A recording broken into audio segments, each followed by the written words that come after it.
안녕하세요. MBTI 마스터입니다. 자, 오늘은 여러분들은 혹시 MBTI 검사를 어디서 하시나요? 아마도 대부분 이제 무료 검사를 제공하는 사이트를 이용하실 겁니다. 그 사이트가 이제 요 앞에 있죠. 여기에 있는데 16 퍼스널리티라는 사이트로 MBTI 검사를 할 수 있는 곳으로 이제 많이 알려져 있습니다.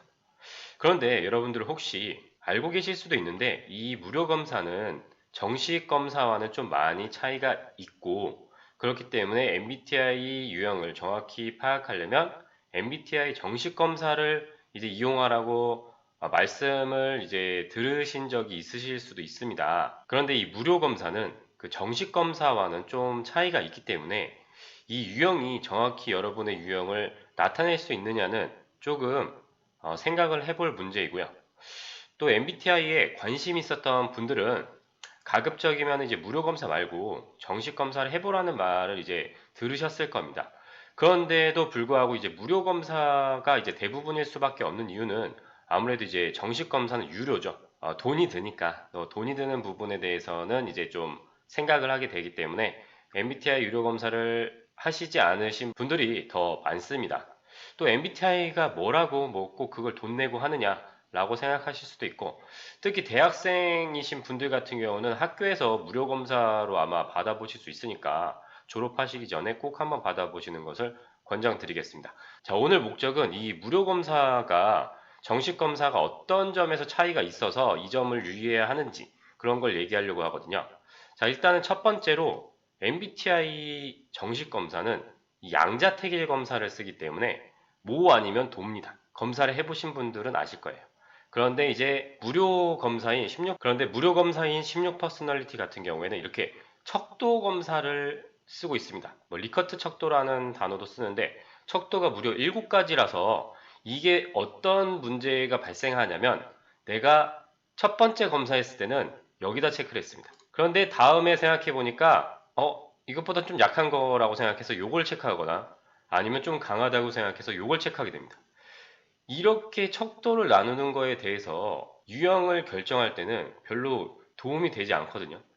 즉, MBTI 정식 검사는 이 사람을 그 네 가지 선호도로 양 극의 차이를 보여주려고 하기 때문에 MBTI 유형 그 자체가 이 선호도를 이제 양극으로 두기 때문에 이거 아니면 이게 돼야 됩니다. 그런데 여기서는 척도를 7가지로 뒀기 때문에 애매한 상태가 돼서 이 사람의 유형을 정확히 파악하기가 어렵습니다. 왜 MBTI 정식 검사에서 양자택일을 택했는지는 MBTI 이제 이론을 좀 공부해 보면 이해가 가거든요. 그렇기 때문에 자, 여기 척도 검사의 문제점이 이제 발생을 합니다. 처음에 검사했던 거랑 두 번째 검사했던 거랑 다르게 나올 가능성이 척도 검사가 더 높을 수밖에 없죠. 예를 들어서 양자택일은 이 두 개 중에서 자기에게 가까운 걸 찍었을 때 계속 같은 거를 찍을 확률이 더 높습니다. 네, 이런 걸 검사의 신뢰도를 이제 측정할 때 쓰는 방법인데 재검사법이라고 해서 했던 검사를 기간을 어느 정도 주고 나중에 검사를 했을 때 똑같은 결과가 나오는지를 파악을 하는 거거든요. 그래서 MBTI 이제 정식 검사는 그런 신뢰도나 타당도를 어느 정도 확보했기 때문에 이제 계속 쓰고 있는 건데 이런 무료 검사는 솔직히 그런 게 떨어질 수밖에 없습니다. 그래서 제가 뭐 물론 근데 이제 또 궁금해 하시는 것 중에 하나가 무료 검사와 정식 검사가 유형이 이제 다르게 나올 가능성이 얼마나 높은지 뭐 이런 걸 궁금해 하시죠? 왜냐하면 돈을 써야 하니까 돈을 쓰면서 이제 의미가 있을 것인가 그런 걸 생각하시는데 그게 아니라고 하더라도 뭐 한 번쯤은 이제 검사를 해보시는 것도 나쁘진 않습니다. 왜냐하면 이제 검사 보고서가 따로 나오고요. 검사 보고서에 보면 이제 나의 이제 선호도가 어느 정도인지 그런 것도 나오기 때문에 내가 부족한 점, 내가 남들과 왜 이렇게 갈등이 일어나고 충돌이 일어나는지 이런 거를 이제 이해할 수 있는 표본을 주기 때문에 한 번은 해보시면 좋고요. 왜냐하면 이 무료 검사 같은 경우에는 그냥 어떤 유형인지만 이제 보여주잖아요. 물론 유형에 대한 설명이 있긴 한데 그런 부분은 사실 재미로 보는 내용이라 그게 큰 의미는 없다고 생각이 됩니다. 자, 그리고 오늘 제가 이제 맨 처음에 16 퍼스널리티를 봤을 때 궁금했던 점을 한번 풀어보려고 합니다. 그게 뭐냐면 이게 리커트 척도가 있는데 이 가운데가 있습니다. 가운데가. 아니 나는 이게 가운데라는 거는 그냥 애매하다는 거죠. 그래서 첫 번째 질문이 주기적으로 새로운 친구를 만든다인데 나는 만드나? 안 만드나? 아, 만들기도 하고 안 만들기도 하는 것 같은데 아, 이거 그냥 중간인 것 같아. 이렇게 하는 게 있을 수 있습니다. 그런데 만약 이걸 다 중간으로 했을 때 어떤 유형이 나올 것 같습니까? 저는 이게 궁금했거든요. 그래서 한번 해보려고 합니다. 자, 한번 시작을 해보도록 하겠습니다. 네, 자, 거의 다 했습니다. 거의 다 하고 이제 성별을 선택하면 이제 끝이 나는데요. 한번 검사 결과를 보도록 하겠습니다. 네. 아니, ESFP가 나왔는데요. ESFP-T가 나왔습니다. 네, 이것도 이제 나중에 설명을 하겠지만, 연예인이 나왔네요. 근데 조금 웃기지 않나요? 그 솔직히 제가 이거를 예전에 한번 해봤습니다. 해봤어서 똑같이 나오려나 했는데, 이게 한번 개편이 돼서 그런지 모르겠는데, 원래 가운데를 누르면 ISFP가 나왔거든요. 그런데 이제는 ESFP가 나옵니다. 53%라고. 이제 다 53%, 51%, 51%, 51%. 아하. 네, 연예인이 나왔네요. ESFP가 이제, 물론 이제 좀 활기차고, 이제 즉흥적이고, 이제 사교적인 이제 그런 성향을 띈다는 유형이긴 한데요. 지금 우리가 어떻게 지금 검사를 했죠? 다 애매한 걸 체크를 했습니다. 애매한 걸 체크를 했는데도 불구하고, 아, 연예인이 나왔네요. 아, 이거 조금, 이상한데. 네, 그러면 뭐 이왕 이렇게 했으니까 이제 극단적인 걸로 한번 해보겠습니다. 과연 이쪽 편하고 저쪽 편은 어떤 유형이 나올지 한번 체크를 해보도록 하겠습니다. 네, 다 왼쪽으로 이제 체크를 했는데요. 이 왼쪽 같은 경우에는 보니까 아마 외향으로 나올 것 같습니다.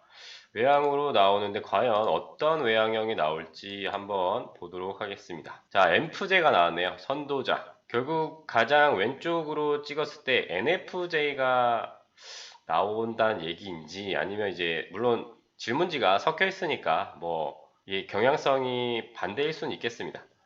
그래서 그런지 이 외향형이 이제 극단적으로 나오지 않았고 61%, 56%, 58%, 58%, 58% 이렇게 나왔네요. 아, 정리를 하자면 이런 척도 방식에서는 이 양극단이 아니면 사실 유의미한 결과가 안 나옵니다. 통계학적으로. 그런데 MBTI 유형도 이렇게 극단적으로 이제 구분을 해놨기 때문에 이런 척도 검사를 했을 때 그 정확성이 떨어질 수는 있습니다. 물론 이 검사와 유료 검사가 같으신 분들도 꽤 있으리라고 생각을 하는데요. 그분들은 원래 이제 선호도가 조금 강하기 때문에 그렇기 때문에 변하지 않을 수 있습니다. 그런데 이제 왔다 갔다 하신다는 분들 같은 경우에는 아마도 이렇게 왔다 갔다보다는 이렇게 왔다 갔다를 많이 하셔서 조금 차이가 날 수도 있고요. 그리고 제가 또 다음에 또 말씀을 드리기도 하겠지만 이 퍼센티지가 나오는데 MBTI 정식 검사는 퍼센티지가 없습니다. 네, 퍼센티지가 아까 나왔잖아요. 외향형 58%. 그래서 많은 분들이 퍼센티지를 너무나 얘기하는데 사실 이게 가장 큰 오해 중에 하나입니다. 예를 들어서 이쪽이 58%면 이쪽이 이제 42%다. 이런 식으로 얘가 보여주는데 이건 이 프로그램을 만들 때 그냥 좀 편하려고 이렇게 한 거고요. 일단 기본적으로 MBTI 이론에서는 그 선호가 드러나는 부분만 파악을 하지 드러나지 않는 부분은 파악을 못 합니다. 자, 그리고 이제 제가 그 부분을 안 적어놨는데 그리고 두 번째는 이제 이 유형이 이렇게 아까 말씀드렸지만 뭐 이렇게 A가 붙고 T가 붙잖아요. 그래서 옛날에는 이제 MBTI 얘기를 하면은 뭐 자기는 INTJ T형이다 이렇게 말씀하시거나 어디에 써 놓으시는 분들이 있었는데 이거에 대해서 말씀을 드리자면 왜 다섯 가지가 나오느냐? MBTI는 선호도가 4개로 되어 있잖아요. 4개로 되어 있는데 이거에 대해서 이제 뭐 옛날에 스브스 뉴스에서 한번 취재를 한 적이 있는데 이게 MBTI는 저작권이 있어가지고 MBTI를 이제 베껴 쓰면 안 되거든요. 그런데 그거를 이제 벗어나게 하기 위해서 이들은 MBTI가 아니라 자기네들은 빅5 이론이라는 걸 기반해서 이렇게 하고 있다라고 이제 얘기를 합니다. 그래서 INTJ는 INTJ가 아니고 INTJA다, INTJT다 이런 식으로 나오는 거거든요. 물론 이제 빅5 이론도 이제 저는 잘 모르지만 이제 더 조금 더 높게 쳐주는 것 같기도 한데 그 이제 추구하는 바가 다르기 때문에 뭐 그 부분은 일단은 넘기도록 하겠습니다. 자, 그래서 그렇기 때문에 무료 검사를 했을 때는 내가 INTJ A나 INTJ T가 나오면 그냥 INTJ라고 하면 되긴 하거든요. 자, 여기 보시면 이제 빅5가 어떻게 5개냐? 개방성, 성실성, 외향성, 친화성, 신경증 뭐 이렇게 되어 있거든요. 그러면 이 성향을 나타내는 걸 측정하고자 질문을 만들었다고 하는데 일단 MBTI랑 겹칠 것 같다는 부분도 있습니다. 이 외향성이나 개방성 같은 경우는 그럴 수도 있다고 생각을 하는데 문제는 대부분의 질문을 보면 MBTI 그 질문지를 따라했다는 느낌을 강하게 받을 수밖에 없어요. 이 16 퍼스널리티 검사를 옛날에 하셨던 분들은 아마 이 모습이 조금 어색하실 수가 있습니다. 왜냐하면 옛날에는 이 뭐 INTJ나 INTP나 전략가라고 써 있지 않았고 뭐 용의주도한 전략가였나요? 뭐 이런 식으로 조금 그 유형을 표현하는 한마디로 작성이 되어 있었습니다. 그런데 이 저작권 문제가 아마 계속 발생을 하지 않을까 싶단 말이에요, 여기서.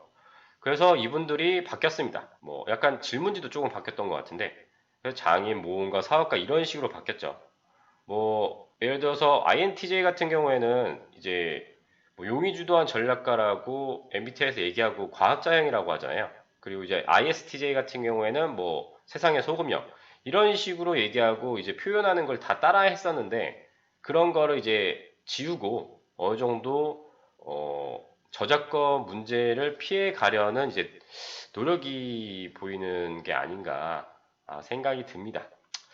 자, 어쨌든 이제 이 MBTI 검사가 이제 무료지만 어느 정도 맞출 수도 있고 또 이제 달라질 수도 있기는 하기 때문에 이거를 뭐 쓰지 말라고 하는 얘기가 아니라 쓰더라도 어떤 게 다르고 무엇이 정확한지는 알고 있어야 하기 때문에 제가 말씀을 드린 거고요.